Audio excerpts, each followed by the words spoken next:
আমাদের কাছে জানতে চান যে কোনো ছেলে অথবা মেয়ে একে অন্যকে যদি পছন্দ করে, ভালো লাগে এবং তারা কোনো প্রকার সম্পর্কে জড়ানো ছাড়া শুধুমাত্র আল্লাহর কাছে দোয়া করেন সেই কাঙ্ক্ষিত এবং পছন্দ হওয়া মানুষটিকে পাওয়ার জন্য, তার সঙ্গে বিবাহ যেন আল্লাহ রাব্বুল আলামিন সহজ করে দেন, ব্যবস্থা করে দেন, এরকম দোয়া করা তাদের জন্য জায়েজ আছে কিনা?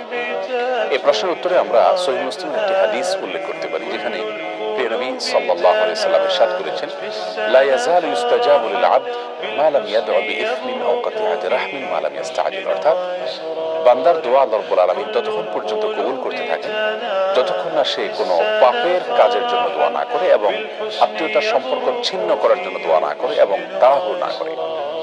তার মানে দোয়ার ক্ষেত্রে শুধুমাত্র তিনটি ক্ষেত্রে দোয়া করা নিষেধাজ্ঞা রয়েছে। প্রথমত, যে কোনো পাপের কাজের জন্য আল্লাহর কাছে দোয়া করা যাবে না। দ্বিতীয়ত, আত্মীয়তার সম্পর্ক ছিন্ন করার জন্য আল্লাহর কাছে দোয়া